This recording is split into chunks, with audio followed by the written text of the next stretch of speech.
Good evening. Oops, turn my mic on. Good evening, everyone, and welcome to our regular meeting this evening of the 77th Monrovia City Council, this Tuesday, October 7th, 2025. It is now 7:31, and I will call this meeting to order.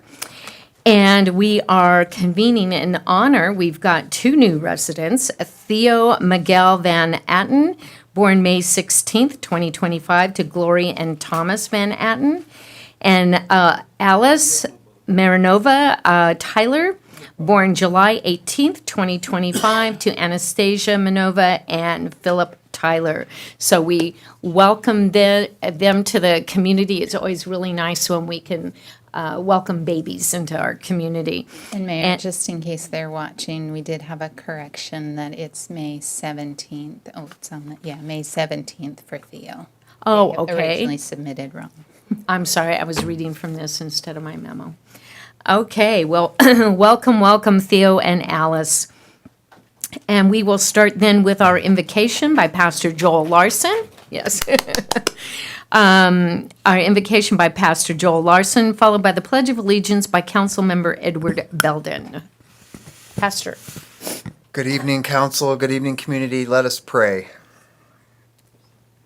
God of compassion, bless us tonight and those we love, our friends and families, our beloved community, Monrovia, where you have placed us, that drawing close to you, we may be drawn close to each other through Jesus Christ our Lord.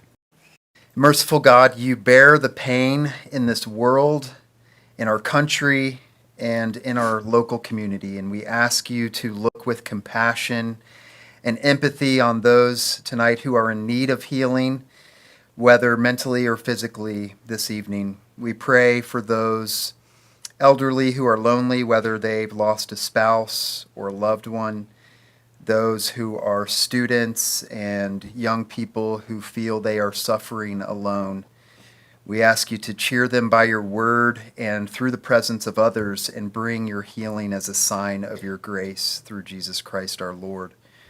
And mighty God, sovereign over the nations, we pray for our world's leaders, our nation's leaders, and our friends, these local community leaders gathered here tonight. We thank you that they have said yes to serving our city. Thank you for our council members, our city manager, all those who serve tonight, Lord, so faithfully. Would you bless their families, give them strength and wisdom and grace as they lead. And may all those in authority, God, be guided by your wisdom, that they would do justice, love mercy, and walk humbly with you, our God. We thank you, God, that you hear us when we pray. That is a profound mystery, the God of the universe, that you hear us individually and collectively. And we trust in you to answer according to your will, in the name of the Father, Son, and Holy Spirit. Amen. Amen. Mr. Belden. Please stand, face the flag.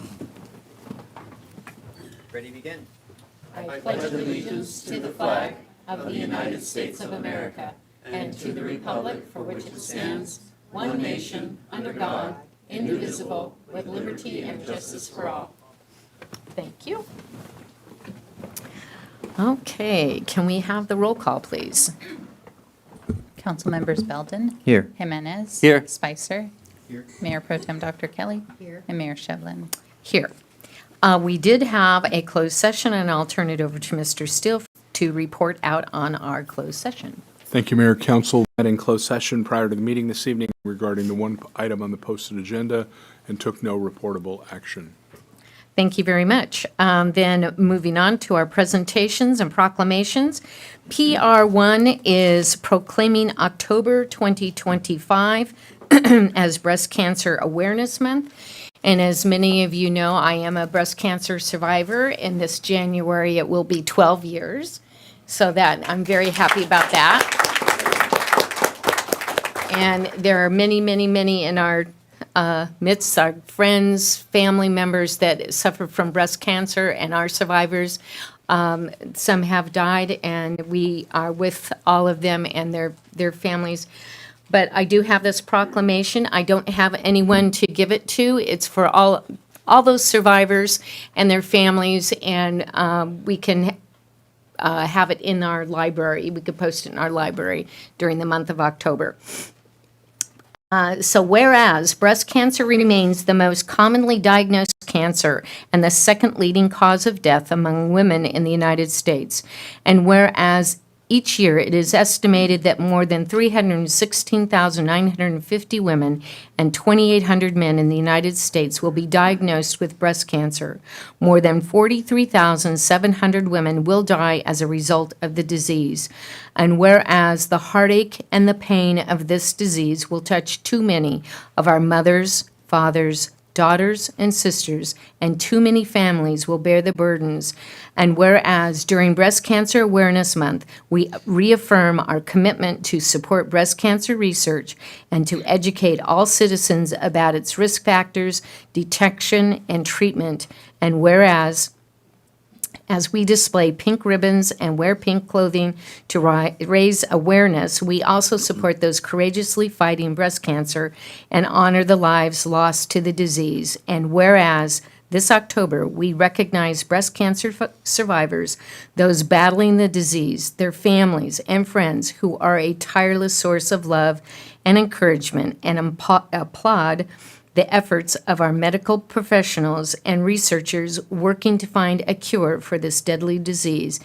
And now, therefore, I, Becky Shevlin, Mayor of the City of Monrovia, California, along with the entire City Council, do hereby proclaim the month of October 2025 as Breast Cancer Awareness Month in Monrovia and encourage all citizens in our community to prevent breast cancer deaths through increased education and regular screening. Dated the 7th day of October 2025. And yes, all you ladies, men as well, do those exams in the shower, get your mammograms and all that. So detection, education and detection is your best bet against fighting this disease, and then also supporting one another for those that have actually, they're fighting. So at any rate, if we can have this, find either in the city hall or the library, someplace where it's very visible. Okay, PR2, proclaiming October 25th, 2025 as Make a Difference Day. And Macy, I'm going to have you come up, and Councilmember Sergio is going to, Jimenez is going to read a proclamation for you, and I think you have a few words to add to the proclamation. Thank you, Madam Mayor. Whereas serious social problems concern our nation and city and threaten our future, and whereas connecting with others and working together through volunteer service can bridge the differences that separate people and help solve serious social problems, and whereas we, the American people and the citizens of Monrovia, have a tradition of philanthropy and volunteerism, and whereas each year more than 3 million people care enough about their communities to volunteer on Make a Difference Day, accomplishing thousands of projects in every state, and whereas in our city, nonprofit organizations, schools, corporations, houses of worship, families, neighborhoods, and friends serve together to make a difference, and whereas organized by the Volunteer Center, the San Gabriel Valley, 2025 marks the 35th annual Make a Difference Day, and whereas the City of Monrovia supports a vibrant community to enrich the lives of our citizens. Now, therefore, I, Becky Shevlin, Mayor of the City of Monrovia, California, along with the entire City Council, do hereby proclaim Saturday, October 25th, 2025 as Make a Difference Day in Monrovia, and urge all citizens to participate in volunteer projects as we work together to meet the needs of our neighbors. Dated this 7th day of October 2025 and signed Mayor Becky C. Shevlin. Thank you. Macy. Well, good evening, Mayor, council members, and community friends. I'm Macy Gracia, the director from the Volunteer Center of San Gabriel Valley. I'm excited again to share that the 35th annual Make a Difference Day is coming up Saturday, October 25th. It's that one Saturday where coffee, teamwork, and a little chaos somehow turns into community magic. This year's theme is Helping Hands, Changing Lives. And that's exactly what this day is all about, rolling up our sleeves, pitching in, and showing what Monrovia can do when everybody works together. This year, we're dedicating Make a Difference Day in memory of George Forbes, a dear friend and a longtime board member who quietly gave his time and support to our programs and truly cared about helping others. We're proud to honor him this year in a way that reflects the kindness and generosity he shared with so many.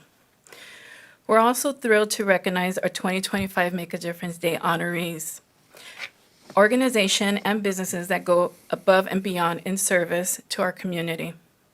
Athens Services, West Coast Arborists, Chromalogic, Wendy's, Home Depot, and Monrovia Community Emergency Response Team. Each of these partners have demonstrated outstanding commitments to Monrovia through their volunteerism, their resources, and the spirit of giving. And we're proud to celebrate them and all they have given to Make a Difference Day. This year, we have 14 projects happening all across Monrovia, 3 yard cleanups, because weeds wait for nobody. Okay. 2 school beautification projects, landscaping at the Anderson House Museum, food sorting and preparing gift bags for nurses at the Los Angeles Children's Hospital, and care packages for the unhoused, beautification projects at our local churches and city projects, and of course, our famous bulky item drop-off. It's such a huge hit. Last year, cars were lining up before sunrise, probably. Apparently, nothing says community spirit like finally getting rid of all that old unwanted stuff. I'm so grateful for our Make a Difference Day committee members, our volunteers, and our sponsors who continue to bring this day to life. Their teamwork, their inspiration, and their positive energy are what makes it all happen. So mark your calendars, Saturday, October 25th. Registration starts at 7. You can come and get your T-shirts. Projects begin after 8, and we'll wrap up with lunch before noon. Because after a morning of hard work, everyone earned it. Together, our helping hands are changing lives. And I'd like to share with you a short video detailing where helping hands will make a difference this year.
Don't go away. And I just wanted to remind everyone, you don't have to wait until October 25th if you want to volunteer. You can volunteer all year long. Contact Macy at the Volunteer Center, and she will find a place for you. If she can't find a place for you, I'm sure the rest of us can. But we have lots of things that you can give back, and thank you very much. This says it all. One day, one community, one impact. So thank you. She gave that. And we're coming down and taking a picture.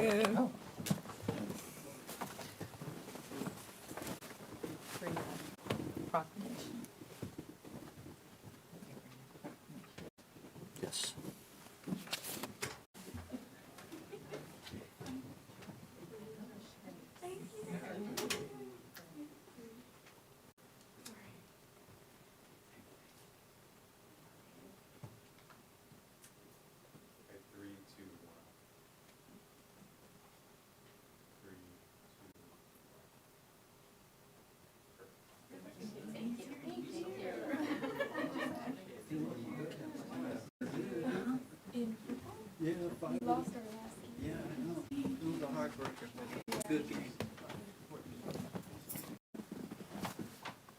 Thank you, Macy. Okay, we are moving on to PR3, which is proclaiming October 2025 as Domestic Violence Awareness Month. And I've asked our Pro Tem, Dr. Kelly, to read the proclamation. Thank you, Madam Mayor. Whereas domestic violence is a serious crime that affects people of all ages, ethnicities, gender, and income levels. And whereas domestic violence is now the single largest cause of injury to women. And whereas when a family member is abused, it can have a long-term damaging effect on the victim, the family, friends, and the community at large. And whereas the City of Monrovia stands alongside our many community partners, including the nonprofit Peace Over Violence, in raising awareness to end domestic violence. And whereas Domestic Violence Awareness Month provides an excellent opportunity for citizens to show support for the numerous organizations and individuals who provide critical advocacy, services, and assistance to victims. And whereas we must do our part to provide domestic violence survivors with the tools and resources they need to escape their abuse. Now therefore, I, Becky Shevlin, Mayor of the City of Monrovia, California, along with the entire City Council, do hereby proclaim the month of October 2025 as Domestic Violence Awareness Month in Monrovia, and encourage all citizens to work together to eliminate domestic violence from our community. Dated this 7th day of October, 2025. Thank you very much. And again, we don't have anyone to present this to, but just wanted to make a comment and make sure everyone knows no one should ever suffer from domestic violence or suffer in silence. And we do have on our website, we've got resident resources, and one of those, or there's several that relate to domestic violence. And I wanted to ask, and I'll give this information to Dylan or to Alice, it's the National Domestic Violence Hotline, which does have local resources as well. And so I wanted to make sure that one was included. But again, anyone suffering from domestic violence, again, you should never suffer in silence. We are here to help you, so please reach out. Okay, our student government representative report, and we have Elsie. Okay, then LCV. Is that okay if I just call you LCV? Oh, yeah, that's okay. Thank you. Okay. Thank you, Mayor Shevlin, council members, and members of the community. Good evening to you all. It is my honor to present this report on behalf of the students and staff at Monrovia High School. This year, we're excited to be a part of the Breaking Down the Walls initiative, which is a meaningful program designed to bring our school closer together by fostering understanding, respect, and connection with the community. It has already made a positive impact on our campus culture. In addition, we've been making great strides in improving attendance and punctuality across campus. Through stricter reinforcement and clearer expectations, students are showing up to class more regularly and on time. We are proud of the progress we have made so far, as our attendance rates have increased from 90 to 96% in such a short amount of time. Looking ahead, we have multiple special senior nights coming up to celebrate our student athletes across various sports. These events are a wonderful way to celebrate their dedication, hard work, and leadership. Homecoming is also coming up on October 25th in our very own Friendship Circle at MHS. This year's theme is A Moonlight Over Athens. In addition, we will be continuing our tradition of having a pink out for the homecoming football game to recognize Breast Cancer Awareness Month, along with their fireworks show after the crowning of our homecoming royalty. Lastly, our Renaissance program attended the World's Greatest School Conference, which is designed to gain unique strategies that connect individuals to events, activities, and each other. We were also one of 4 schools rewarded with the Digital Rockstar Award for being heavily active on social media in a positive way. The ASB Leadership Program attends their CADA conference on October 21st, and we are very excited to apply what we learned there onto our school campus. As the year progresses, we remain committed to building a spirited, inclusive, and proud Monrovia High School community. Thank you all for listening.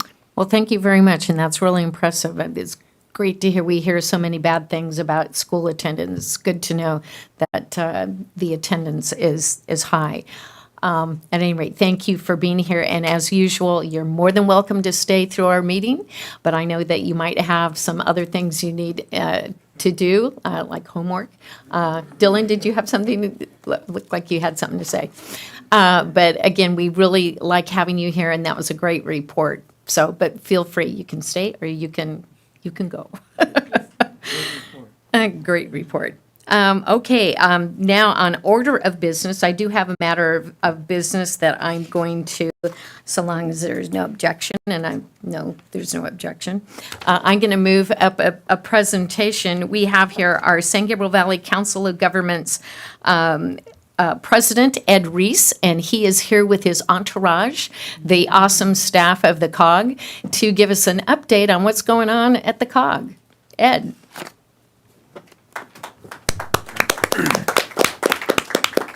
Great Well, to see you, Ed. Good to see you. Thank you, Mayor and council members. As previously introduced, I'm Ed Reese, and I'm proud to represent the city of Claremont and honored to serve as your new president of the San Gabriel Valley Council of Governments. I, too, am a 30-year cancer survivor, so congratulations, Mayor. You don't look old enough to be. I was 19 at the time. Thank you. So Now we know how old you are. So tonight, I'd like to share how the COG brings our cities together to tackle challenges, deliver results, and make our region even stronger. I think there's a presentation that should come up.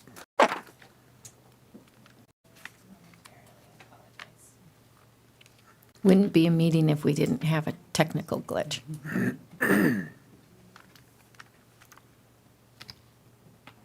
And I understand you were at a meeting before this. I was in this Diamond Bar City Council meeting. And how many cities have you gone out to visit so far? Tonight will be 14 of 30. Yeah. So we did 4 on one day. And you want to talk about your logo for the year? It's in my Oh, presentation it's in the coming up. presentation. Okay. I'm just trying to do a little filler here. Yeah, no worries. Would you like to introduce your guests? We can go around the room. Depends how much time you need. We have enough time. You want to introduce your staff? We can. So with me is Ricky. Ricky is our Government Relations Director.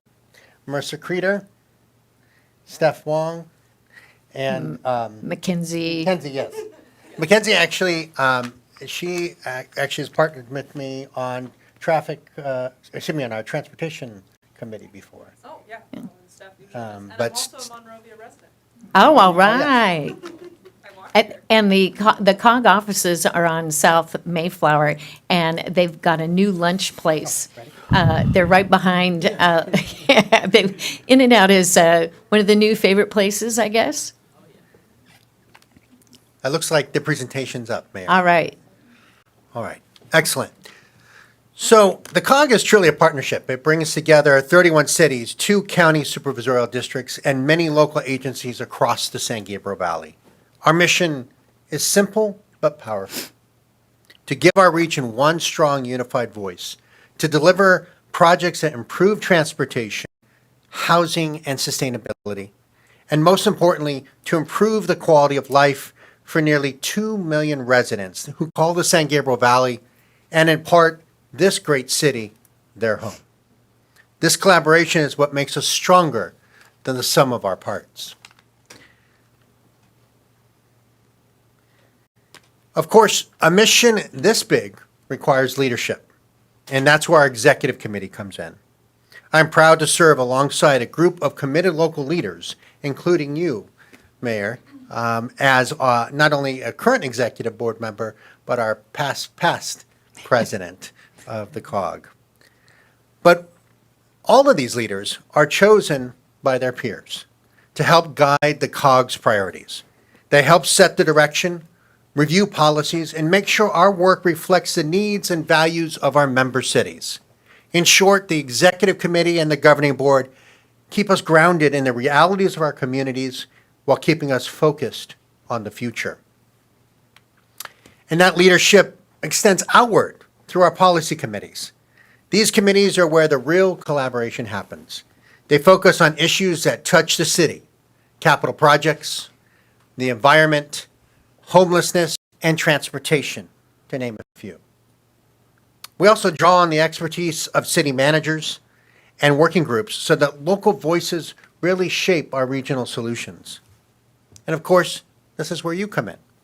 If you haven't already, and I know many of you have, I encourage you to get involved. Your expertise and your perspective help ensure that your city's voice is heard and that your residents' needs are reflected in our regional decisions. And of course, leadership and collaboration are only part of the story. Implementation matters too. And that is where our staff shines. Under the leadership of Executive Director Marissa Creeder, our talented team take ideas and churn them into action. They provide the expertise, project management, and support that make our shared city priorities move forward. Let me share just a few examples of what collaboration has achieved. First, our construction authority. We're the only COG in Los Angeles County with this authority. We're delivering 19 major grade separation projects costing approximately $100,000 to $200,000 each at little or no cost to our cities. And today, we're expanding to highway improvements, transit facilities, and active transportation projects. Second is SB 1383 compliance. This state law requires us to cut food waste going to landfills. The COG has helped cities triple their business compliance rates and at the same time help food banks to be able to use the food donation they receive by providing them refrigeration and other needed equipment.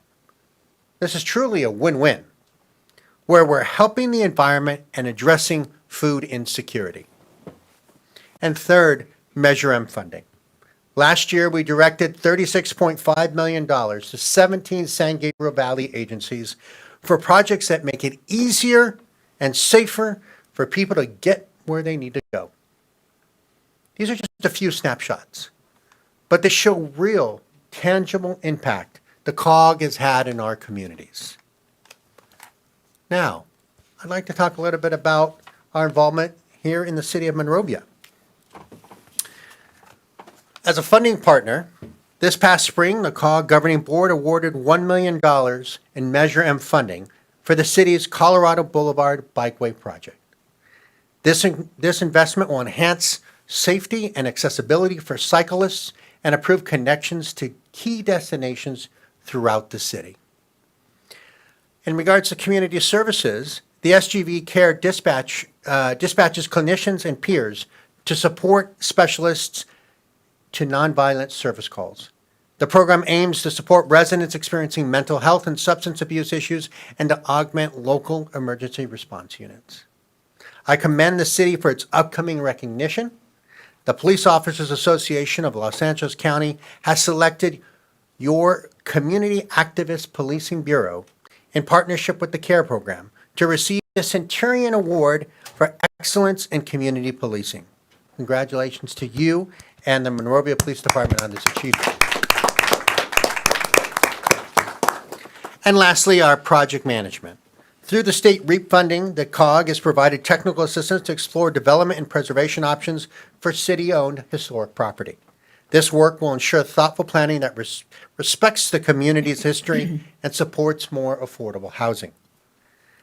This contract value is over $160,000 at no cost to the city.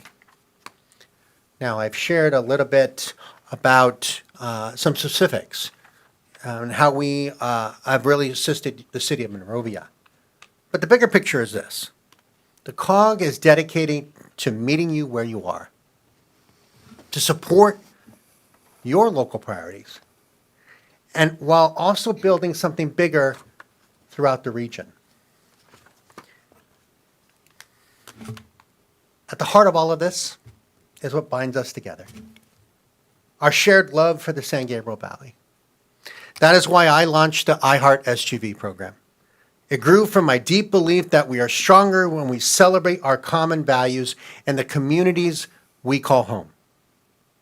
This program is about bringing our member cities and through them our residents together in a shared pride and appreciation for the San Gabriel Valley. For me, it's also personal. My love of public service is soul-feeding, and this program is a way of showing gratitude to our region, to our cities, and for the people who make the San Gabriel Valley such a special place to live. The COG exists to serve you, your council, your staff, your residents. By working together, our collective voice is louder, our reach is further, and we can deliver projects and services no city could do alone. As president, my number one priority right now is listening. I want to hear from you. I want to hear about your needs, your challenges, your opportunities, so that we can make sure that you are getting the most in your involvement with the COG. So please, don't hesitate to reach out to me directly. I'm committed to working with you to keeping and strengthening the San Gabriel Valley we all love. Madam Mayor, thank you for allowing me some time this evening, and I would be happy to answer any questions or take any comments from the council. Thank you, Ed. Any questions or comments for Mr. Reese? Thank you. It's very nice, and you have a friendly group of people here supporting you and supporting staff. So I want to thank. I know I've said this many times from the dais before. There are COGs and there are COGs, and our San Gabriel Valley COG is one of a shining example of what can be done with collaboration and real teamwork throughout the region. And I wanted to mention that the Marissa Creeder, the director, will be awarded with a Business Life Magazine Woman Achiever Award on, I think it's Friday the 17th, October 17th. And so we're very proud of her as well, and the whole staff. They do all the hard work, and we get to reap the benefits. So thank you very much. Well, thank you very much, Madam Mayor. Two last things, if I may. Sure. One is, forgive me, I have another commitment after this, but forgive me for That's quite for all us right. for We're not gonna walking make out you at stay. at the end of this presentation. And lastly, as you can see, I'm wearing the iHeart SGV lapel pin, and tonight I'm providing you as our gift your own set of lapel pins for all of you. Well, thank you. I was wondering when I was going to get one. Wear it proudly in the San Gabriel Valley and beyond. So thank you so Thank you. much. I got a T-shirt, but I didn't get a pin. Thank you, Ed. Thank you very much. Thank you, Ed. Steph, all the crew is here. Okay, then we are moving on then to our consent calendar, which are items CC1 through CC7, and they are considered routine Magnetic. and routine and can be entertained in one motion unless there's something that needs to be answered, pulled, questions, anything. If not, then do we have a motion to approve our consent calendar, again, CC1 through CC7? I make a motion to approve consent calendar items 1 through 7. I'll second. We have a motion and a second, then without objection, so approved. Moving on then to items of public input. Thank you for joining us this evening. This is your opportunity to address our city council on items that are not on the agenda. You can, at the individual items, you can provide public input for them, but right now, this is the time to provide input for items not on our agenda. And we would, if you could please keep your comments to 3 minutes. And I do believe we've got some speaker cards, and Alice will call you up, and you can approach the podium and provide public comment. Starting with Corinne Ramirez.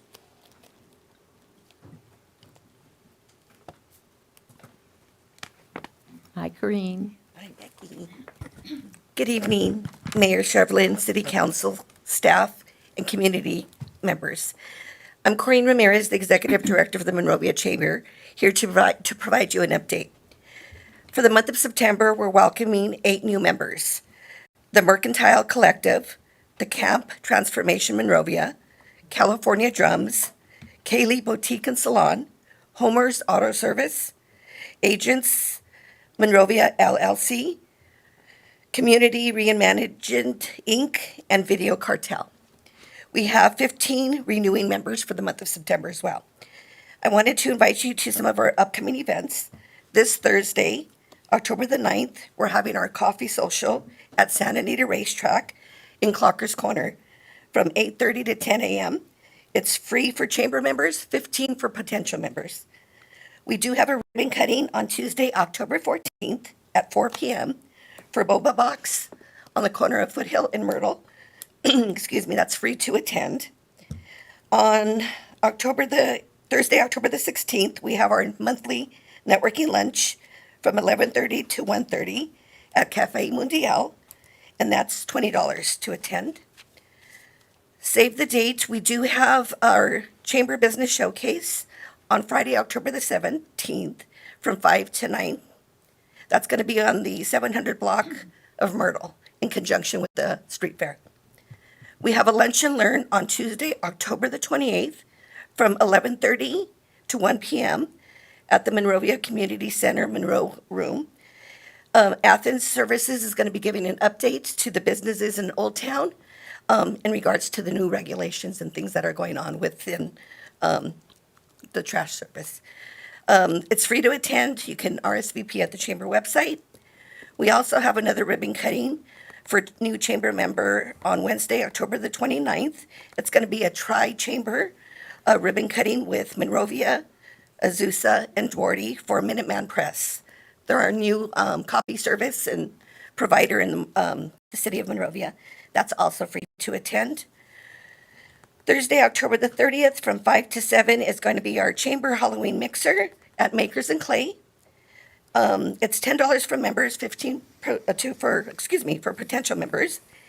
And then last, we have our community prayer breakfast on Friday, November the 21st from 8 a.m. to 10 a.m. at the Doubletree Hotel. We are now having ticket sales, so if you are interested in joining us, that would be you could visit the chamber website at monroviacc.com. That concludes my update. Thank you very much. Thank you.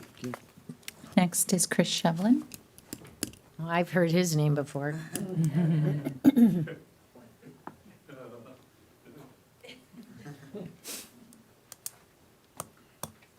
Good evening. Good evening. As she just said, I'm Chris Shevlin. I happen to be married to her. That kind of fits. I'm here tonight to tell you about the 10th annual Kiwanis Club Taste of Old Town between on Myrtle between Lyman, Colorado. There'll be 1,000 tickets. And there's a live band that's from Monrovia, the Delgado Brothers. We right Chris? now have about 54 or 55. Well, you guys already know about it.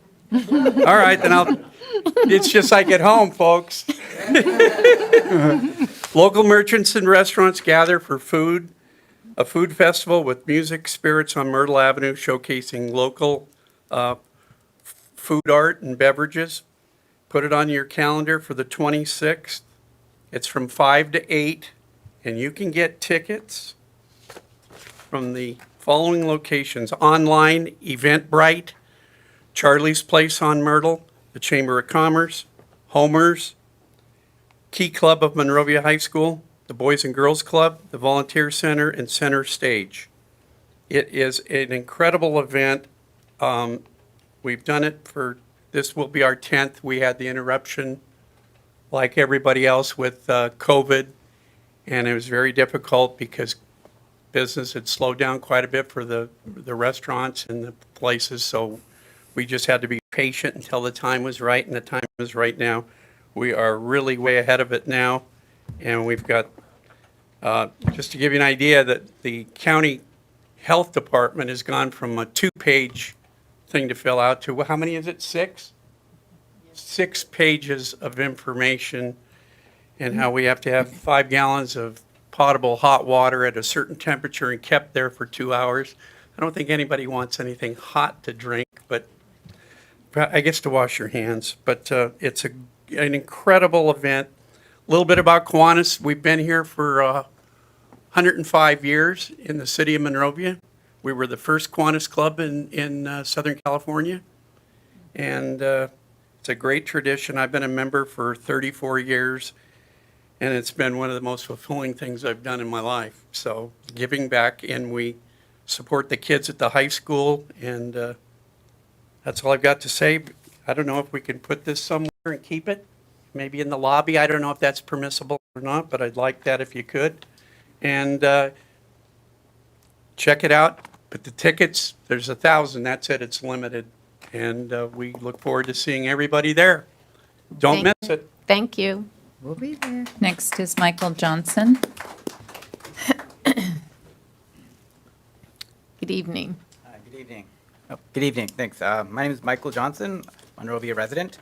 I'm here today to state my numerous objections to the proposed property tax assessment increase recently communicated from the city. From the city's manager's emails and the city website, quote, "An assessment district is a way for property owners to fund improvements that directly benefit their neighborhoods collectively." And quote, "This change will allow the city to continue investing in improved safety and accessibility while promoting economic resiliency and preserving property values." The published engineer's report uses 3 subjective criteria for assessing the special benefits to justify the assessment: improved safety and accessibility, improved aesthetics and livability, and increased economic activity. Proposition 218 was passed in order to significantly restrict the ability of local governments to impose or increase taxes, assessments, and property-related fees.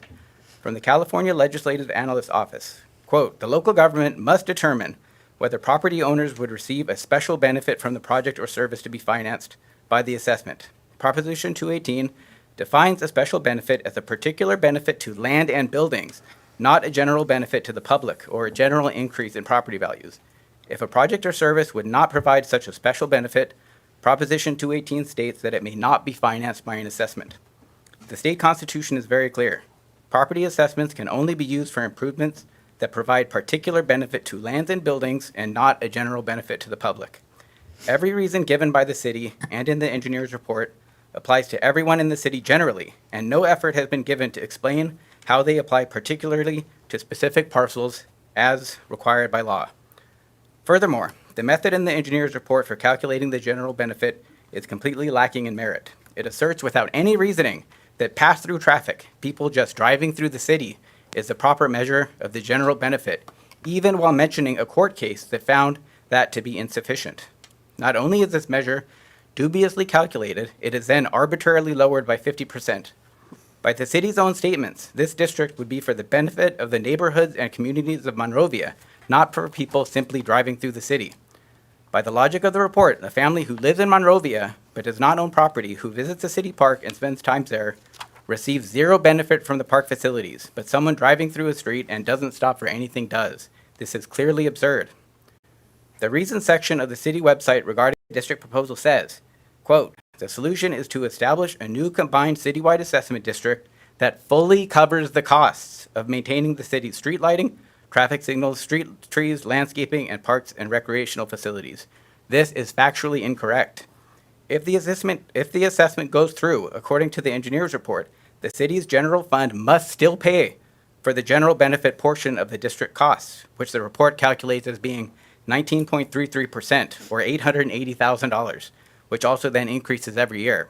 So, in effect, this assessment raises city spending by millions of dollars and does not solve the issue it was meant to address.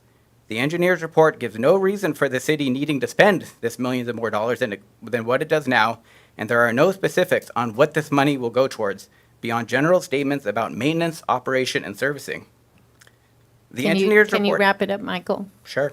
The engineer's report mentions Silicon Valley Taxpayers Association versus Santa Clara County Open Space Authority, but doesn't mention that in that case, the court overturned the assessment in question, even after voters approved it. This is because the agency in that case did what the city is doing here, disguising general benefits as special benefits and applying those benefits generally. Michael, I'm going to have to ask you to, I don't think it's been 3 minutes. it's been 3 minutes, 43 seconds. Well, let me just add one thing. So not only is this assessment illegal based on the requirements set forth in the Constitution, it is also completely out of touch with the affordability crisis afflicting California. The proposal raises the assessment tax anywhere from 400 to 900%, sometimes more, and continues to raise them forever in what amounts to the largest tax increase in city's history. This raises taxes for single-family parcels by 300 to 400 per year or more, with increases every year. Some multifamily parcels see thousands of dollars in Michael, increases. it's been over 4 minutes. Okay. Okay. Thank Thank you. you. Marcelo?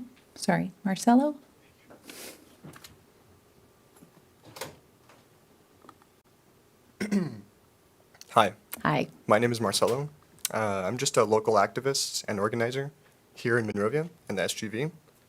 And I am here to request that the Monrovia City Council stand with the community in remembering the life of Roberto Carlos Montoya.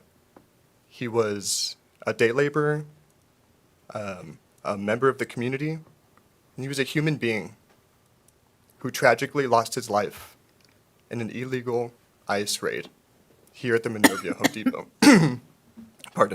At the Monrovia Home Depot. And so I ask y'all to please stand with the community, show us that you care, especially on this Hispanic Heritage Month. Show us that you care about the entire Hispanic community, and prepare a permanent memorial for Roberto Carlos Montoya so that he can be remembered with dignity and respect that he deserves. Thank you. Thank you. Martha Mack?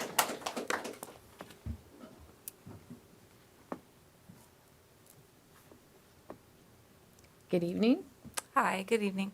My name is Martha Mack. I actually live in Arcadia, but I'm here also to speak out about the ICE activity that I've actually seen at our Home Depot. I was there when they took about 5 people on Wednesday. And they don't say anything. It's really horrible. They don't ask if you're a citizen. You know, they took one man and then they brought him back, or they didn't bring him back. They dropped him off and he had to walk back. So I would also like to request that we put something in place for Roberto Carlos, or Carlos Roberto, to keep his memory there, because we keep putting things there and someone keeps removing them.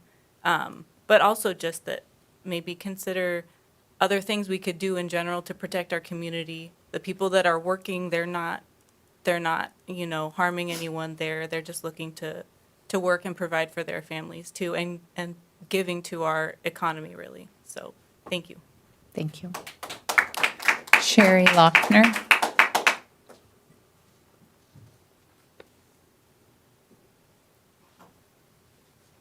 Good evening, Sherry. Sorry, I'm just getting my timer. Hello, everyone. I'm Sherry Lochner, and I was born and raised here in Monrovia and Duarte. I grew up here, and my mom lives here. She's lived here since last century.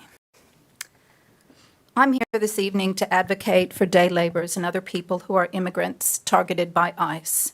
As you would be well aware, ICE is continuing with their fascist, unlawful practices of detaining and kidnapping people throughout Southern California and throughout the United States. How does that make you feel? Are these the actions of a just, fair, and functioning democracy? My colleagues have reinstalled the memorial for Roberto Carlos Montoya Valdez on Saturday, this last Saturday, for the 4th time. Anyway, we will continue to build it as many times as necessary. We would like to see a permanent memorial for Roberto Carlos Montoya Valdez to commemorate his life as a result of the brutal, unjust tactics of ICE. Roberto was a human. He was a beloved father, grandfather, and member of our community. He died while fleeing a reckless, unnecessary Home Depot invasion on the 14th of August. This is a place where day laborers gather every morning, including weekends and public holidays, in search of work, not trouble. These men are not threats. They are hard workers, fathers, and our neighbors. I stand here this evening because I and my colleagues refuse to allow the government to sweep his death under the carpet. Roberto Carlos Montoya Valdez died as a direct result of unlawful ICE action that has no place in our community, indeed in these United States. The entire premise of storming day labor sites like the Monrovia Home Depot is rooted in criminalizing poverty and immigration status. These actions are unconstitutional and un-American. Roberto Carlos Montoya Valdez should be alive today. No one should die fleeing for their life from a government agency sworn to protect public safety. Roberto's family and our community deserve, at the very least, full disclosure into the circumstances resulting in his death. Last week, on Wednesday, the 1st of October, I and another colleague, Martha, who you just heard from, witnessed an ICE raid at Monrovia Home Depot. The raid was swift. It lasted 3 minutes. Approximately 5 to 6 men were taken. We were unable to accurately document, and as a result, we cannot confirm how many men were in fact kidnapped. I noticed in the recent city manager's update that the city has made an application to the National Civic League to be an all-American city, and that the city used the theme, Better Together. How can we be an all-American city if the city does not stand up for all of its citizens and community members and defend our constitutional rights? Does all-American only apply to certain members of our community? Is all-American a euphemism for white members of our community? Better together. Better for whom? My questions for the City Council this evening are, what progress has been made on securing the report investigating the circumstances resulting in Roberto Carlos Montoya Valdez's death? 2, how can my colleagues work with the City Council to secure an appropriate site for the erection of a lasting memorial for Roberto Carlos Montoya Valdez? And 3, when is the City Council going to stand up to the authoritarian actions of this federal government and denounce the ICE raids and secure justice for Roberto Carlos Montoya Valdez? Yo soy Roberto Carlos Montoya Valdez. Mr. Nelson?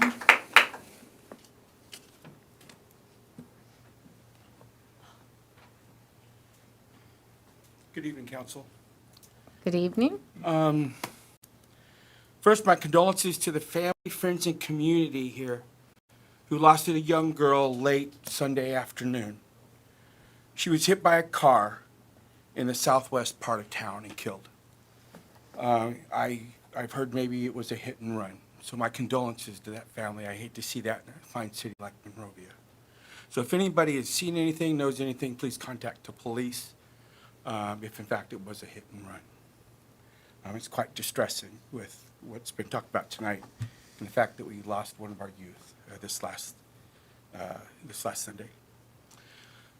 Also, I'd like to categorically denounce again political violence and corruption of any type, big or small, and emphasis on small. Speaking of corruption, and here to continue with my 100 points of interest regarding CMF KGM TV Studio and even Monrovia in general, may wisdom guide our way on this path. First, let me address the common practice in town of effusive praise during CMF KGM TV Studio meetings and even coming from certain city council members towards KGM. Sir. By its common definition, effusive praise is toxic because one really never knows the full extent of what is really going on. When there's so much over-the-top praise and candy coating, it comes across as an attempt to hide the truth and suppress dissent. So one of the biggest questions is the city and all its leadership fully aware of what factually has been happening at the city-funded CMF KGM TV studio over the past several years regarding management and finances? Have well-established legal principles been followed? Or has proper legal review been given on how all of this has transpired regarding claimed board activities and bylaw changes? It is my opinion and experience that there is evidence corruption has been taking place to prevent proper and detailed fiduciary requirements like forensic examination of CMF KGM studio finances, which are primarily given by the city of the taxpayers' money. Apparently, this has resulted in the management declining and even avoiding the opportunity for proper exoneration of mismanagement of funds and conflicts of interest.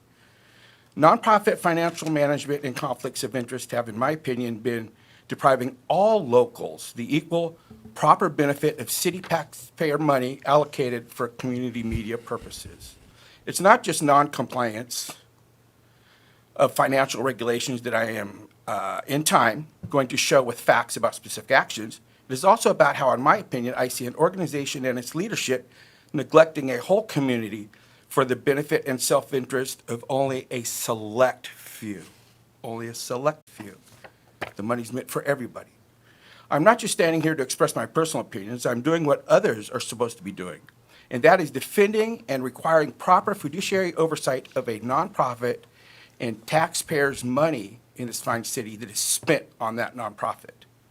It's important to know that KGM TV, as it is most commonly known locally, is actually the legal nonprofit charitable entity named Community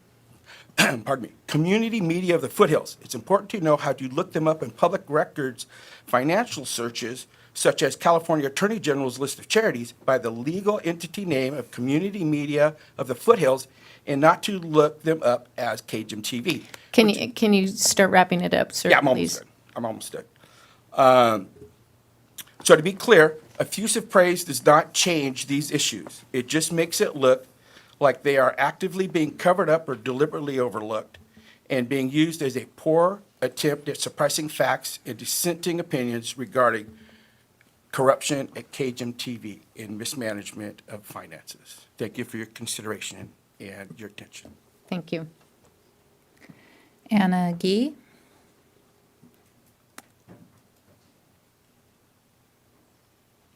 Good evening. Good evening. Good evening, Mayor Shevlin. Good evening, Monrovia City Council members, and good evening, Monrovia community members. My name is Anna, and I'm from the Immigration Resource Center of San Gabriel Valley, located here in Monrovia. And I'm here tonight to give a few updates on things regarding immigration raids and immigrant justice. The first thing I'd like to mention is a resolution that the IRC has been looking deeper into. This is a resolution that was approved by the Huntington Park City Council back in June of this year, and it requires the Huntington Park Police Department to verify the identities of anyone claiming to be a federal immigration agent. The second thing that I'd like to mention is that through conversations with the city of Pasadena, we have discovered that they've communicated with ICE and have requested that ICE let them know when they are going to be in the city, or at least after the fact. And they also have given permission and encouraged the police department to as well verify the identities of anyone who's claiming to be an immigration agent. And we have the letter that they sent to ICE, and we are happy to share that. We also want to say that this year, the IRC has entered into a number of formal partnerships with neighboring cities to provide legal services using designated city funds. We are now an extension of existing pipelines, such as citizenship programs out of public libraries and adult schools, in which we provide the legal services and accompaniment needed to legal pathways. We are partnering with Azusa, Covina, and Pasadena, and we would like to offer this opportunity to the city of Monrovia as well. And finally, we continue to support a permanent memorial for Carlos Roberto Montoya Valdez to remember and honor his life, and we are eager to collaborate and partner in order to make this a reality. Thank you. Thank you. Alicia Pargo.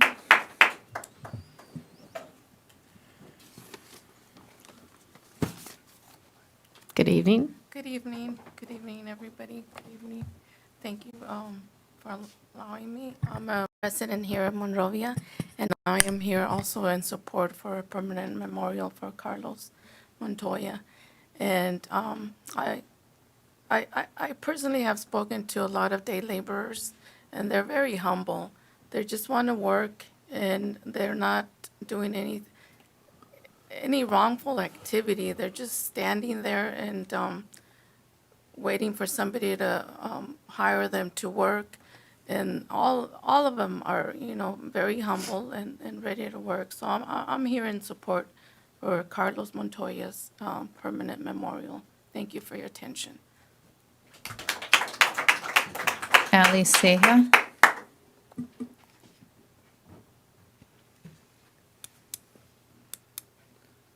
Good evening. Good evening.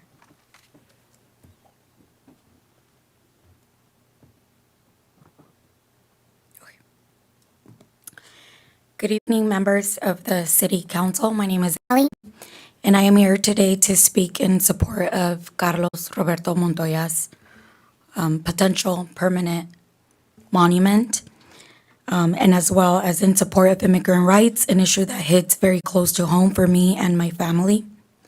One of the primary reasons that I wanted to discuss today why I'm so passionate about this cause is because of my family's history with the Bracero program.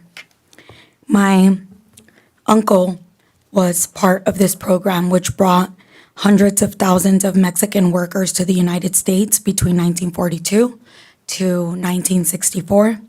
These workers were brought in to fill labor shortages caused by World War II during the persecution and encampment of Japanese Americans. My uncle was brought to work primarily at 18 years old in agriculture and in railroads. Like many immigrant workers, the braceros were often treated as disposable, temporary laborers brought in to serve an immediate need and then discarded once that need was met. The bracero program is not unlike the treatment of Japanese Americans during the same era.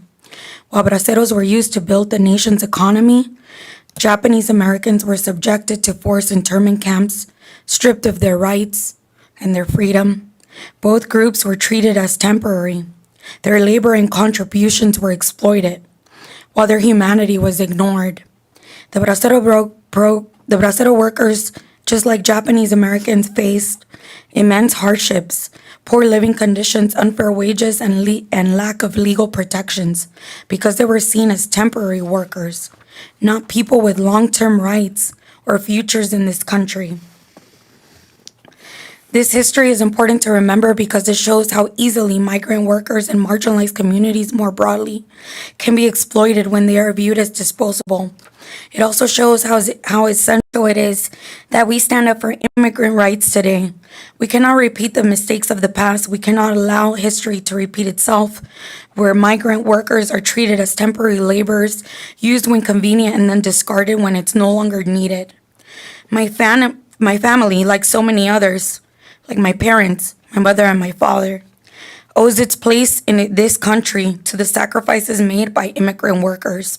The story of the Bracero program is not just a part of history. It is a reminder of the ongoing struggles of immigrants today. Immigrants, where they are seeking asylum to reunite with family or to do work, are an essential part of our communities, our economy, and our country. We are all descendants of migrants, whether from Italy, Ireland, Germany, or Guatemala and Mexico.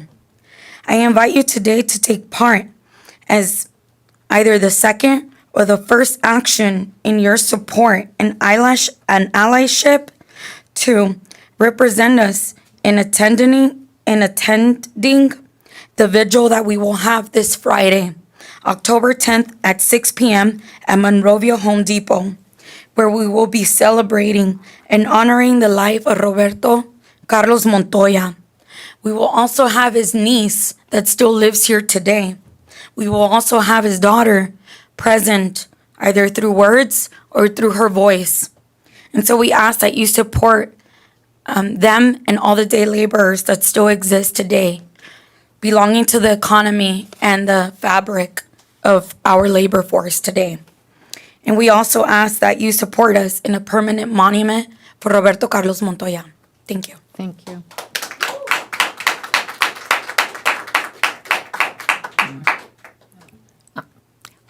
That we do not have any more cards. Is there anyone wanting to address the city council coming forth on any item not on our agenda? Not seeing any, then we will close our public comment section, and then we will then move on to, we do not have any public hearings this evening, and the reports then of city manager and staff are CM1, City Council Directives Update. Mr. Feek. Thank you, Madam Mayor. Just a couple items that I'd like to share. One is when we see public comment, just like to remind the public that the council is prohibited by state law from responding to or acting on items brought up that are not on the agenda.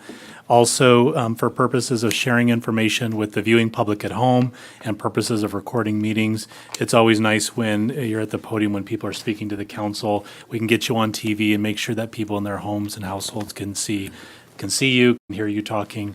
And so as Becky and Chris were having that little exchange here earlier, I just wanted to explain, kind of the Yes. rationale on the why.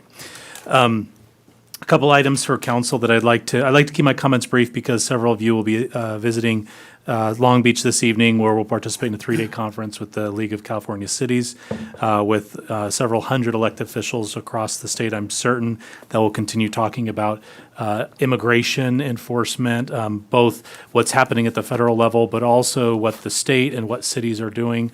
We continue to speak with neighboring cities, myself speaking with city managers, the police chiefs speaking with fellow police chiefs on this topic. I think a lot of us are very, very concerned about what we perceive to be just an increasing presence. We're told that the ICE budget now is one of the largest and increasing budgets in the federal government, when at a time they're also shut down. At this time, we still have not yet received any communication, any word from either ICE on upcoming immigration activities or the state of California related to investigations that take place under their jurisdiction. This evening on the directives update, there's a few items that the council's approved this evening, including a recommendation to appoint Zeus Mayor Robert Gonzalez to the Water Quality Authority. We'll continue to promote information from proclamations to the assessment district proposal. I do want to highlight just a couple comments this evening I heard during public comment. The city is encouraging everyone as they receive their mailers about the assessment districts to read the information, to reach out to the city with questions. Mr. Johnson did reach out to the city earlier. We've not provided him the full response, but there was a lot of misinformation in his comments that were made publicly here tonight. And if you were listening only to those comments, my worry is that it would confuse people with what the city is actually doing. We're sending out a large amount of information to people. We've posted information on the website. We want to make it very clear to everyone why the city is proposing the changes to the assessment districts. It is very compliant with state law. We've been very careful over the last 2.5 years to make sure and craft this proposal according to state law in consultation with the city attorney's office and NBS, the firm that's helped us craft the language. Comments were made earlier about the city's agreements and relationships with Community Media of the Foothills.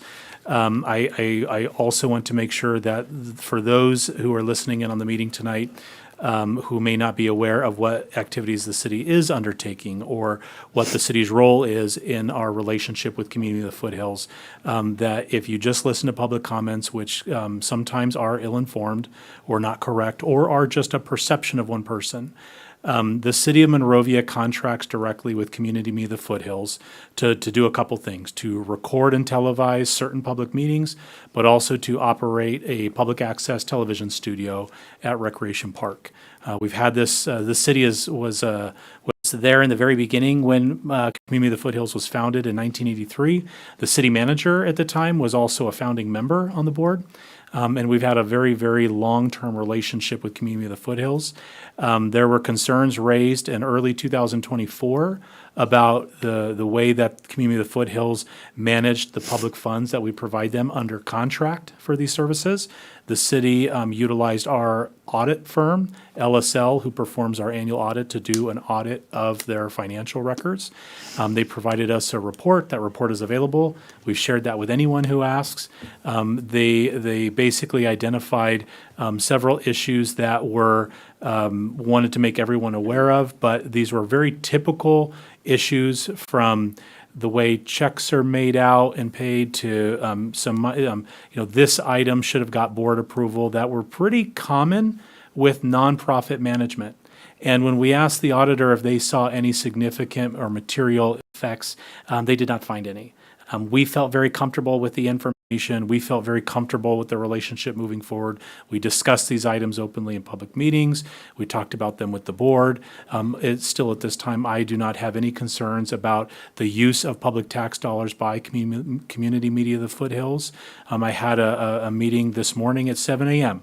with one of the board members going over the financials, and I found them to be as good as they've ever been. We will continue to manage our relationship with Community of the Foothills to ensure that we are being very careful stewards of public tax dollars, while also providing amenities like a public access TV studio, which is the only one in the valley you'll find. And so while there is a lot of praise and accolades that the city of Monrovia, that council members, or even community members share with Community of the Foothills, like the reveal of an ode to an old road, a Route 66 story last week at Look Cinema. They do an amazing job. They've made some wonderful productions, and I think far more often than not, the praise and recognition is certainly deserved, well deserved. Last item, two more items I'd like to share. Next Wednesday morning, starting at 7:30, we will have a walk, bike, roll event, partnership with the city, Monrovia Unified School District, several interested and passionate parents who like to ride bikes. We want to encourage people to come out and ride bikes to school. It's a way to promote health and exercise, but also alternative transportation. We'll be starting at Recreation Park, riding west on Olive, and heading north on Alta Vista. Police and Public Works will assist. Again, that will be Wednesday, the 15th at 7:30. Last but not least, I've had considerable conversations with the Monrovia Unified School District. There's been significant concern about the status of the high school pool. In addition, the city has talked for many, many years with the district about opportunities to open up the elementary school playgrounds after hours to be used as public spaces rather than just lock the gates. I think we have general tentative agreement points on a partnership where the city and the school district can work together through sharing of funds and resources to not only repair the pool and make it operational for this year, but also to open up the 5 elementary school playgrounds for after-hours use by the public. This would be nights, weekends. We still have to work through some of the official language details, but I know there's a lot of people listening at home, people who are very passionate about these projects, and we've discussed the key deal points, and we'll be soon preparing items for the City Council and the Monrovia Unified School Board for your future consideration. So it's very exciting to be working together with them on these important projects. That's my report this evening. Great. Any questions of Dylan? Okay, thank you very much. Then we are moving then on to our CM2 Farmers Market at Station Square update. And there she is. Tina Cherry will be presenting on this one. Good evening, Mayor and members of the council. So, as you all know, back in June of 2024, we launched our Saturday morning farmers market down at Station Square. It was a huge success, a great time had by all. But however, over time, the shoppers decreased. We continue to see fewer shoppers week after week, and with fewer shoppers, unfortunately, comes fewer vendors or fewer farmers who are there. So over the last couple of months, our staff have been out on site evaluating the activity of the farmers market to get a better handle on really who's using it and how much it's benefiting our community. We've seen that there's about 65 shoppers on average week after week. However, it continues to wane. And the lowest number we've seen in the last month is 30 shoppers on a given day. So because of all of that, we wanted to have some conversations with Raw Inspiration, the operator, and kind of see where do we go from here. And at this point, staff is recommending that we consider putting a pause on the market and doing a relaunch in the spring of 2026. And there's several reasons for that. One is that in the winter, markets tend to not perform as well. It's cooler weather, not as many people come out. The fruits and vegetables are not as bountiful. Also with the holiday season, people have more, demands on their time, and so not as much time to get out and do that shopping. And as you know, construction activity continues down at Station Square, and we continue to have that as a deterrent. On top of all of that, as you've just moments ago, due to the increase in ice activity, some of our farmers are having a difficult time finding employees who want to come out and actually serve at the market. So staff does truly believe that once construction is done and the neighborhood is being lived in by all of our new residents, it could be a perfect time to relaunch the market in the spring of 2026. If council agrees to this, we would recommend our final market before the pause be on October 18th, and then we would relaunch the market on April 18th. So we could communicate all that out to the public and make sure that we're in good position to have a strong market back in the spring. So with that, that's my report, and I'm happy to answer any questions or get your feedback. Right, it's really a shame. It started off with such a bang, and hopefully when those units start filling up right around that area, it'll be energized and people will come out and support the farmers market. But it was a good try, and I think we can try again. Agreed. Is that, it's not quite a year, is it? It started in June of 2024, so a little over a year. No, I'm talking about between the stopping now and the starting. It's about 6 months. So do you think 6 months is enough time to get enough people, or should we just pause it for a year? I mean, is it going to be, because I think, and I don't know the answer, I'm thinking that if we start it back up in 6 months and it's not a strong start and it doesn't, you know what I mean? Sure. There wasn't enough change to really make a significant difference. Sure. How discouraging that might be to ever come back. So, Yeah, it's a really good point. And I think the reason that our operators were recommending the spring is that that's the best time to start a market. That's when your fruits and vegetables are at their prime, and the weather's turning nice and people are coming out. We certainly could wait another year, but then we'd find ourselves back at a poor. Start yeah, I one. just wanted to be Yeah. to give them as much success as possible. Yeah, agreed. To get the people, because I think it sounds like it wasn't the product that was the issue, because it sounds like I heard nothing but great things when people do go there. It's just getting the people there. And so I'm just thinking between now and then, what's going to be that significant that people are going to now start going? And we can monitor it and Yeah. make recommendations as we get Yeah. closer. I think too, with the Gold Line extension, now open, you're inviting other people from surrounding communities into our market as well. So that could be a positive opportunity. When are those two, the ones closest to finish? We held a discussion today on the first certificate of occupancy for one of the buildings, which they're aiming for the end of this month. So we expect the two projects to be receiving approvals within the month, and then subsequent months after that as the buildings wrap up. They're very excited to get started. And so we do expect, in the people living down there, and also right now there's hundreds of people working there on construction sites that are just busy. And so I think that's to Tina's point about giving it a little bit of time to finish all this. By 6 months from now, those two projects should be fully operational. All right, thank you very much, Tina. Thank you.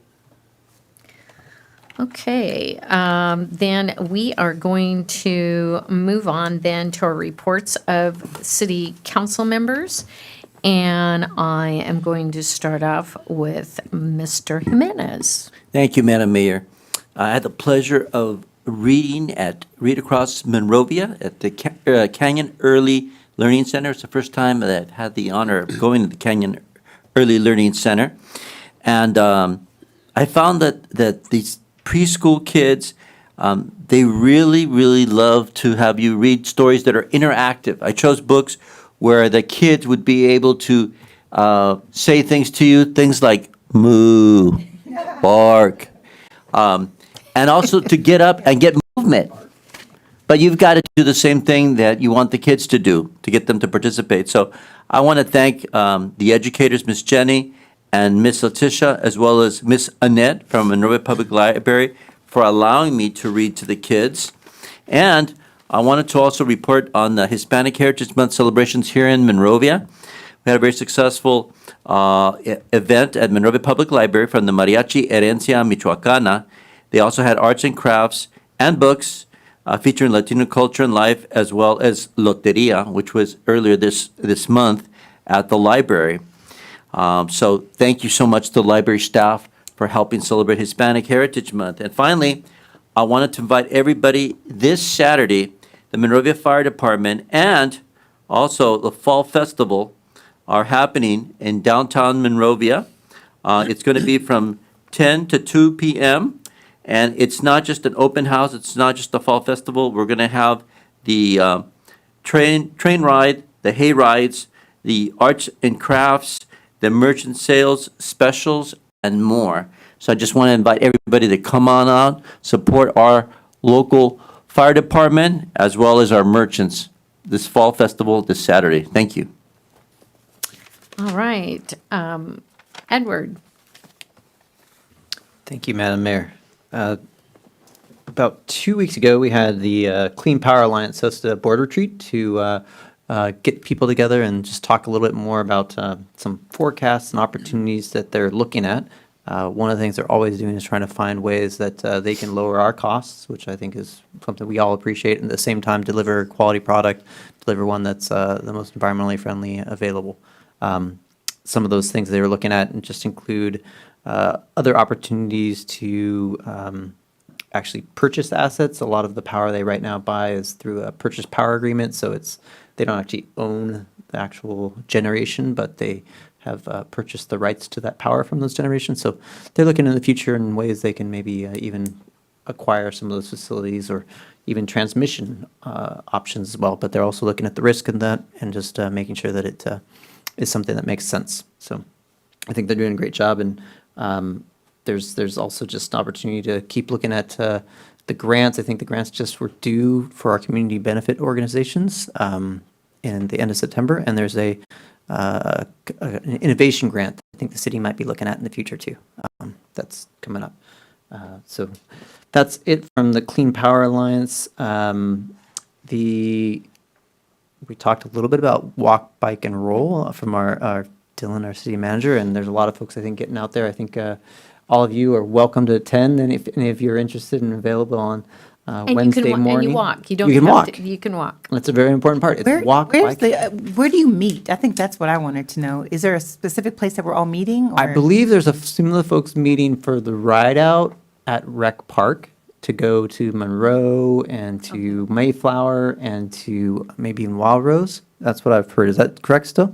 All right. Yes, and you can join anywhere along the path. So in this week's update, there will actually have a map on there, and you can zoom in on it. They put together a great website.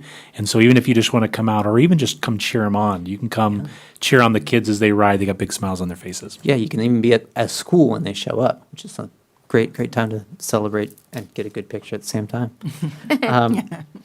And along those lines, we have another wonderful meeting coming up. Meetings are always great, but you're going to have a chance to hear what the city's found out on the results of the Safe Streets effort. So there's a Safe Streets meeting that City Public Works is hosting on Monday at the library. It's at 6:30 p.m.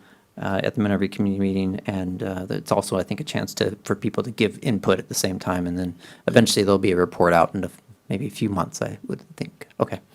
And lastly, it's already been talked a little bit today and tonight, but I would like to ask the consensus of the council to have the cities and city staff to send a letter to our governor and our attorney general, asking them to ensure that there's a thorough investigation over to the death of Roberto Carlos Montoya Valdez, and to find out and ask for them to give us that information that they have so far and final report eventually too, because I think it's relevant.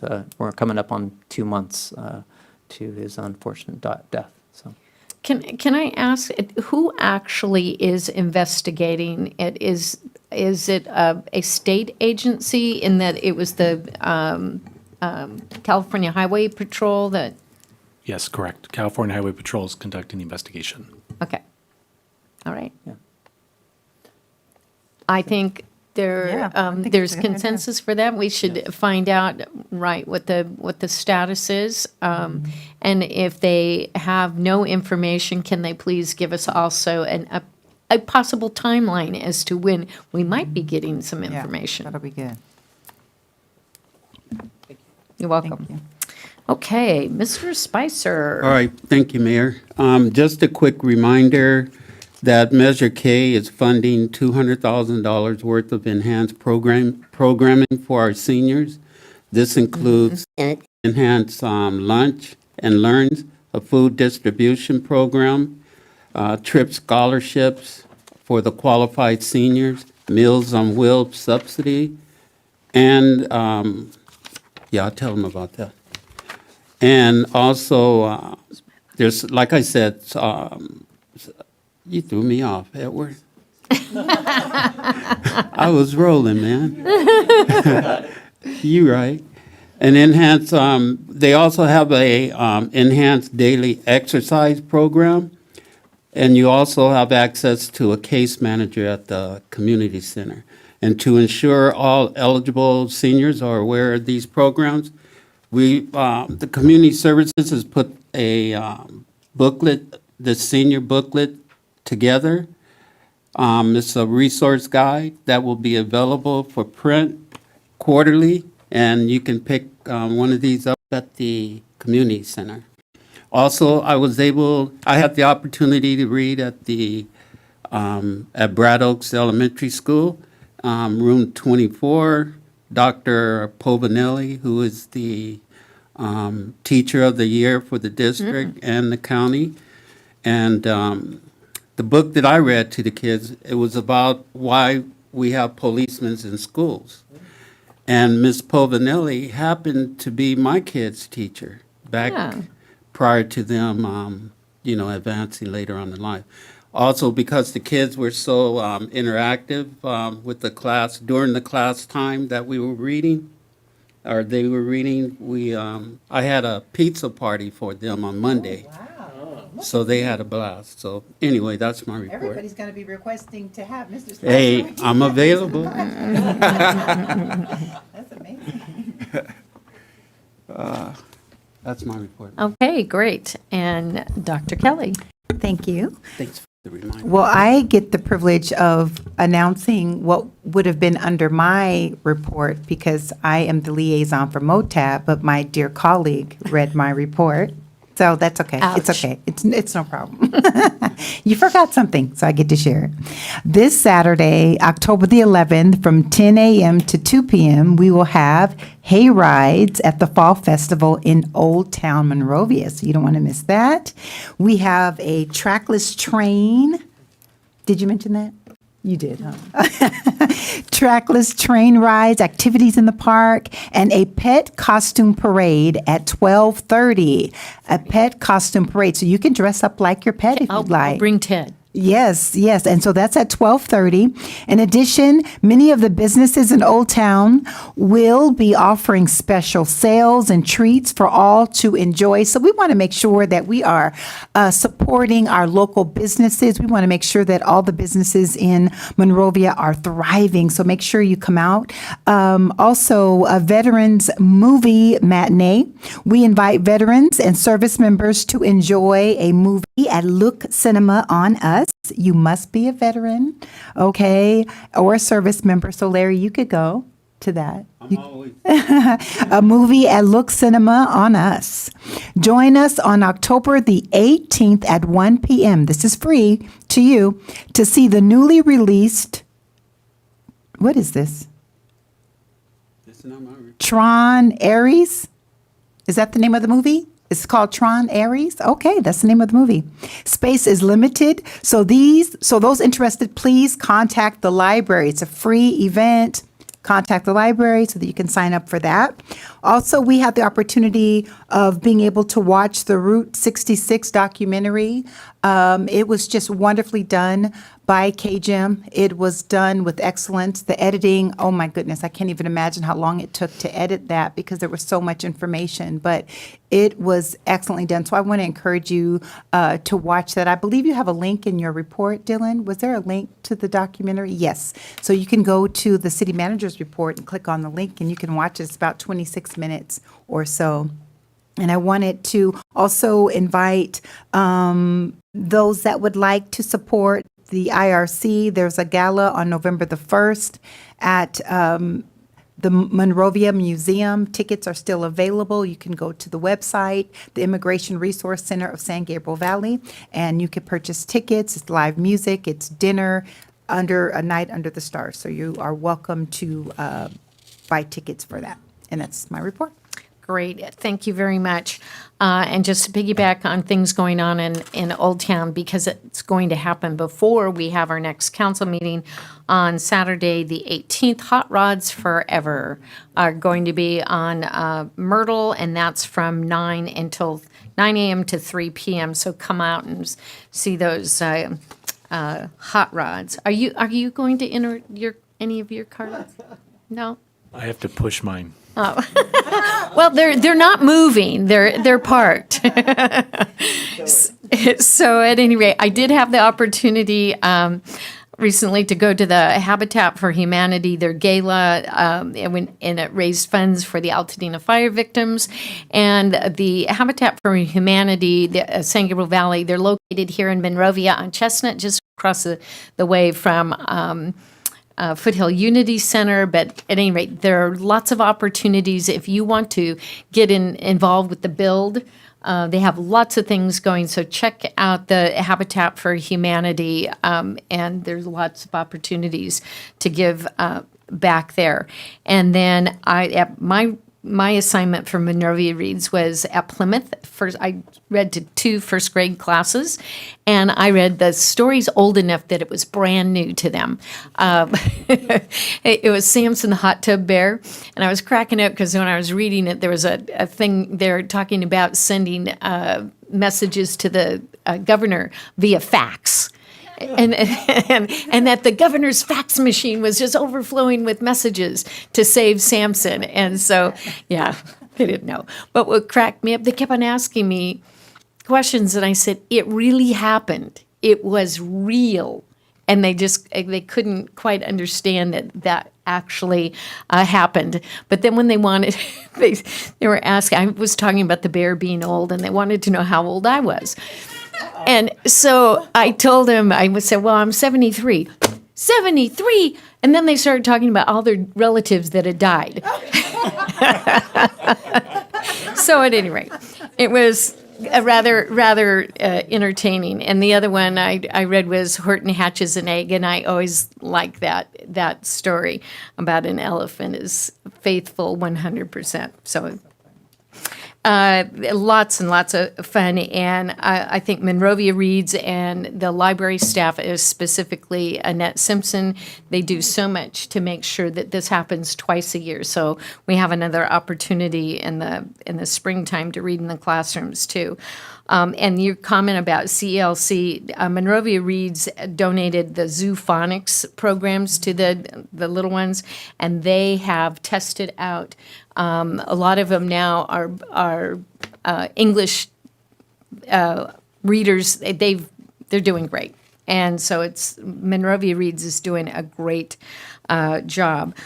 At the coordinating council on Monday, we had staff. We had Buffy Bullis and Ray Bowman and then Dylan, and they came and talked about the 218 process. And I wanted to point out something else too. We've been talking about how the city has been subsidizing all these maintenance issues to the tune of, we keep on saying $1 million. It's actually $1.8 million. And so that's a sizable number, and that will grow substantially. And so it's not that the city just made up these costs all of a sudden to cover. These are ongoing expenses that for the better part of 30 years, we have been subsidizing those. And they are going to escalate very quickly because especially for electrical costs, those are just going crazy.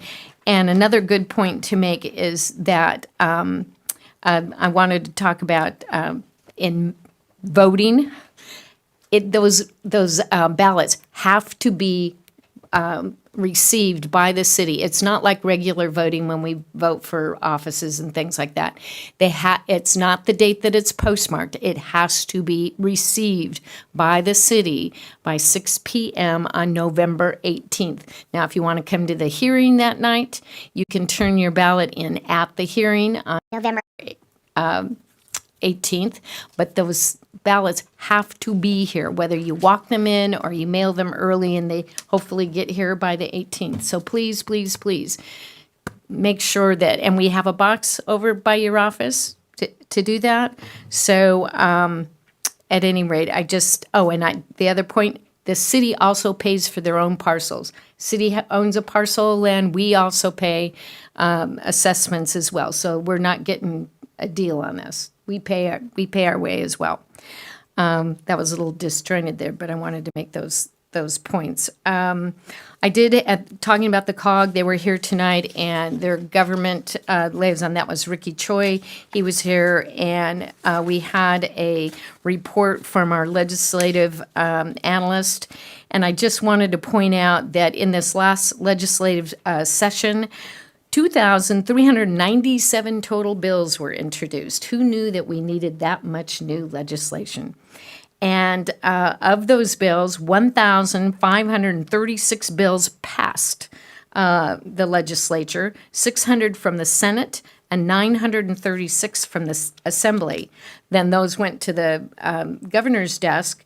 244 have been chaptered, meaning they became law, and 22 have been vetoed as of October 1st. And his deadline to sign those remaining, the 1,536 bills, that's October 13th. So I wanted to let you know, and there are some bills that are impactful to us, and specifically one of them that has been signed, it relates to the Brown Act and open meetings, and you'll be hearing more from us about that. It's going to be costing us lots of money to have to facilitate with interpreting services and translation services, and so you'll be hearing more about that. But I just wanted to give you some of those numbers. I'm going back to my list here. Let me see, where was I? We already mentioned that. I did want to comment that we had the All Commission gathering, and that was our opportunity to say thank you to all the commissioners for all their hard work. And we couldn't do the work that we do without all the hard work of all of our commissioners. And before we get back here next time, we will be meeting, our council will be meeting with Assembly Member John Harabedian on October 14th. So we will have an opportunity to talk with him. And I think that's it. That's enough. Okay. Thank you for listening to me ramble. Then we are we've got all of, the two things are on the agenda. Excuse me, we already talked to Ed Reese. Let me see, there's an appointment to fill the unexpected vacancy in the Art and Public Places Committee. Is that on a tab I have here? Okay, here it is.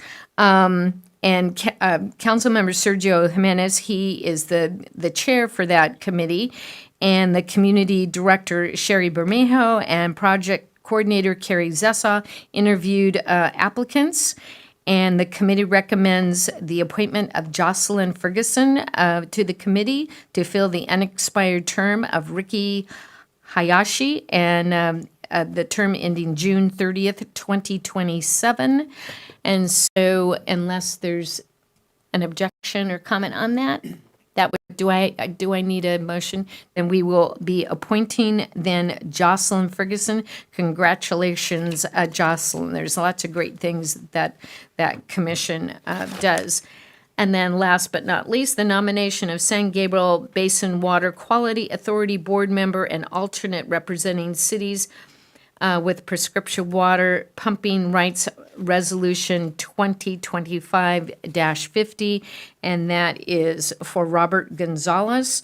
He is actually a city council member in the city of Azusa.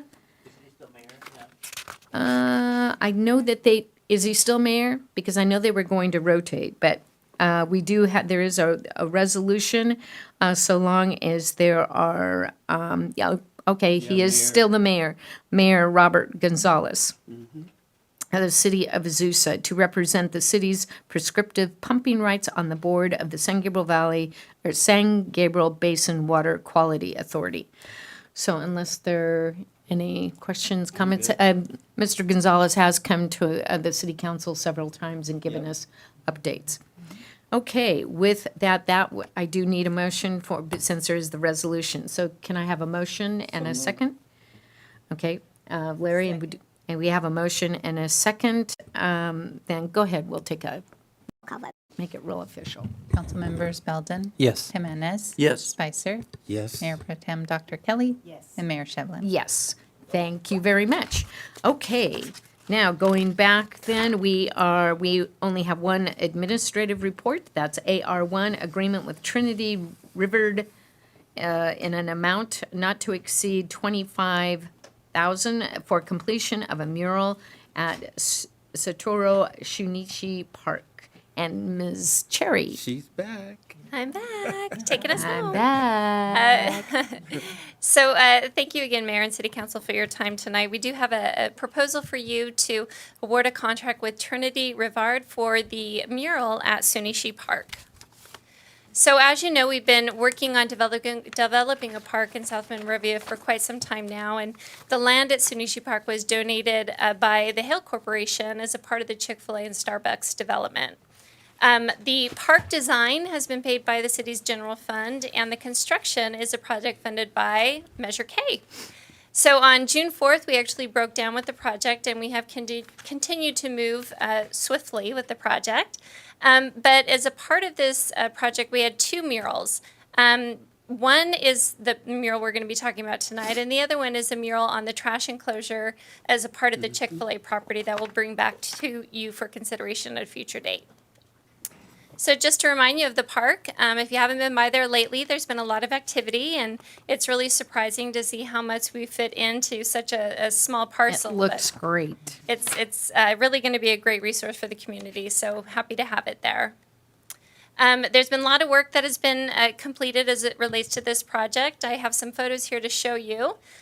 So first of all, this is the demolition of that wall. If you remember when we were out there doing our community meeting, somebody had recommended, hey, can we move that wall? And by doing that, we've actually added a significant amount of square feet to the park. So this is us demoing that wall to make our park even bigger. Here you see some of the underground work, some of the irrigation, some of the footing, and then some of the grading to get the site prepped. Again, more of the grading, and then on the last picture on the right, you see the back side of the wall. So this is a split cinder block wall. So on the back side, on the street, you're going to see a rough texture, and we'll have a smooth texture on the park side where the mural will actually be installed. A lot of underground work here. We have some amazing shade sails there that required tremendous footings. So that's what you see in the right photo. The boulders we did bring down from Canyon Park, so all the rocks there are part of our community. And then we have our footing for the lighting there. That'll be similar to what we have at Lucinda Garcia Park. We have been able to incorporate an ADA parking stall. That will be actually on Encino, just on the east edge of the park. We have our two new controllers there with more of our boulders and then more of the finished grading at the park. Here's one of the initial concrete pours and then the contractor stamping in one of the footnotes. So you may recall we have 4 footnotes. 2 were written by Satoru and 2 were written by residents of Monrovia. Larry, I believe you were one of the Yes, artists. sir. Thank you, Larry. Here you see a concrete curb that's a part of the DG path near the lawn. We will have a nice about 1,400 square feet of lawn or turf for kids to play on. And then that first big brown pole is being placed there. They're huge. They look like tree trunks and a little intimidating, but once you're on the site, you see how they fit in very nicely with the park site. Again, here's some more of the concrete pour, and then we have our fencing in, and then you start to see that shade sail come in. The park is beautifully shaded by the existing trees that we were able to protect on site. And then we were able to place the shade sails to capture more shade when the trees aren't giving us that shade. So very comfortable site for kiddos to play. The playground equipment is all in. We're still waiting for the pour-and-play surface to be installed, but the playground is very different than what we see at any of our parks. Really excited to see how the kids use their imagination and explore these new challenges. Some more of the pictures. The picture on the right shows what they call the fox den. Those are kind of like cozy domes or areas where if a kid just needs to chill for a little bit, wants to be a part of the play but doesn't want to be a part of the active play, can sit there and enjoy and still be a part of the fun. So when we were doing our RFP for the proposal, we wanted to be clear on what our design intent was. So there was really a few different things we were looking for. One, we wanted to celebrate the Japanese American, their contributions on Monrovia. We wanted to honor specifically Satoru Sunishi and his legacy. We wanted to pay homage to Route 66 and then recognize that there was rich agriculture in this part of our town.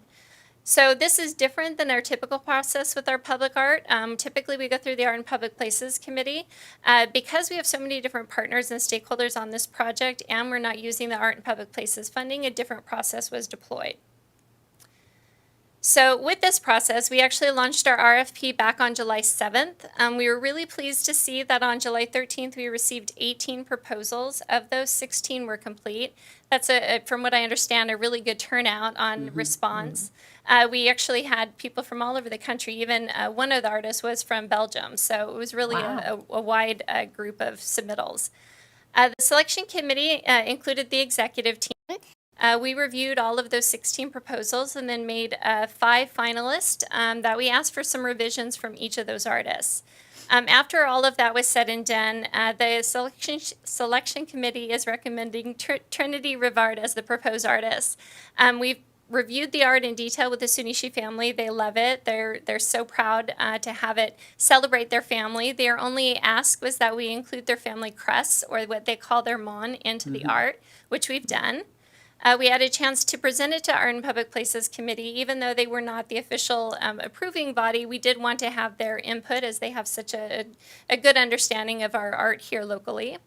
And they loved it. They had some comments that we've incorporated into the design as well. And then just this morning, I received the revised art. So the mural that you see in the staff packet is not the mural that's actually being approved. What you're seeing today is there were just minor alterations, but we wanted to show you the final art. So before we get to that, I want to tell you a little bit about Trinity. He has his bachelor's degrees and his master's degree from Florida.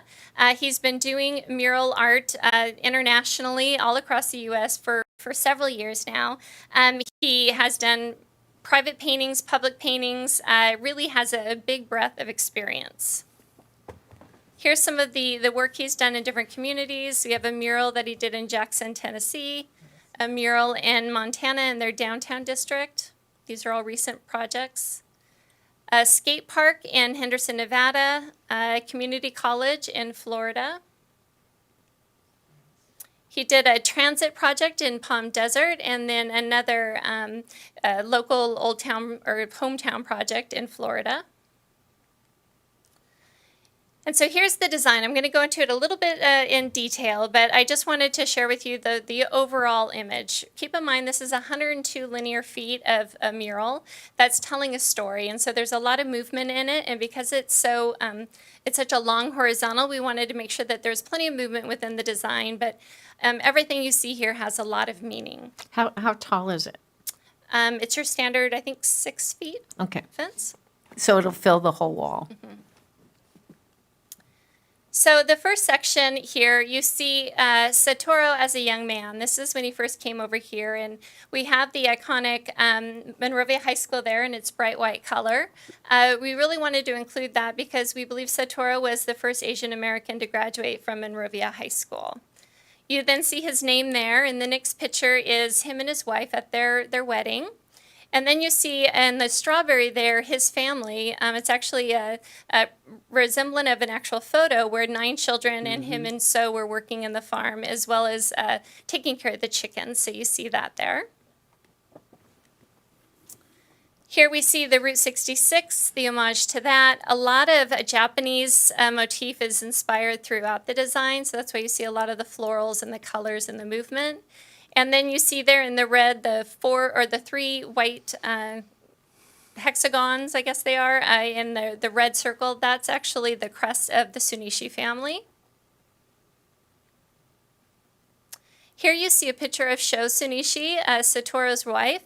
This is an image that was taken when she was at Heart Mountain in Wyoming. She's holding a 4-star Blue Star banner because 4 of her sons was serving in the military while they were interned in the internment camp. You also see an image of Heart Mountain. Obviously, we want to, understand and not ignore that part of the story. It's an important part of the story we need to embrace. You then see an image of Mr. Soturo when he was in his 80s. And that red circle at the end, some people think it's symbolic of the Japanese flag. It's actually the award he received. It's the Order of the Rising Sun, one of the highest honors Japanese individuals can receive. And he received this for his contribution to society for his haiku poetry. And then you see there in the Japanese character, we have a poem that he wrote in 1923, which translates to, "Sky is clear, heaven and earth glitter in the twilight of spring." Now, I know that we got the haiku, it's in granite, I believe, or marble. And where is that going to be installed in the? It will be at the park. We haven't figured out the exact location. We are still waiting on some of the trees to get installed and some of the light fixtures to be installed, so we still have some more work to do. So again, I just wanted to close with kind of letting you see the entire image. Again, there's a lot of content that is represented here. We feel it's a good representation, and Sunichi family is very proud of it, and we hope you are as well. This is beautiful. Is the Heart Mountain, is that going to have any kind of identification? There will be a descriptor. Oh, okay, yeah, so good. like a plaque almost that talks okay. about the image, so everybody kind of has that story. Plus, we're going to have interpretive signs there. I can see why you chose, I'm sorry, I didn't mean to cut you off. This is beautiful. I mean, to be able to incorporate that Tell a much story. and to tell a story in this way was so creative and so beautiful. And wow, I'm really impressed. Yeah, Really we're impressed excited. with them. The artist is really proud to be recommended. He and his wife and his daughter will be traveling to Monrovia, assuming you approve the contract. November 19th, they'll spend their Thanksgiving here and spend 2 weeks here in Monrovia and finalize the art, hopefully align with the opening of the park. So at this point, we're looking at having the park possibly open that first weekend of December. We are working on a few things that need to get taken care of before we can lock in that date, but that's what we are looking at this time. And so with that, the options are outlined in your report. Staff is recommending that you do approve the agreement with Trinity Rivard for the Satoru Sunichi Park. Any questions of Tina? Great job. It's beautiful. And it tells the story so nicely. If there are no questions or comments, I'll make a motion to approve an agreement with Trinity, what is that, Rivard? Rivard for completion of a mural. I'll second it. Thank you, because I was going to butcher that name. Okay, so we have a motion and a second. Let's go ahead and have a roll call vote. Yes. Sorry. Belden, yes. Jimenez, Yes. Spicer, Absolutely. Mayor Yes. Pro Tem Yes. Dr. Kelly, and Mayor Shevlin. Yes. Thank you. Okay. All right. Thank you, Tina. Thank It you, really Tina. does look, I was shocked when I drove by to see how much had been done. It's really great. Okay, this brings us to the end of our meeting, and we are going to adjourn this evening in the memory of Guy Rocha, former longtime Nevada State Archivist and father of Public Works Deputy Director Victoria Rocha, and then also Alan Moss, father of Jason Moss, the Executive Director of the Jewish Federation of the Greater San Gabriel and Pomona Valleys. And so with that, we are adjourned at 9:24. Thank you for joining us.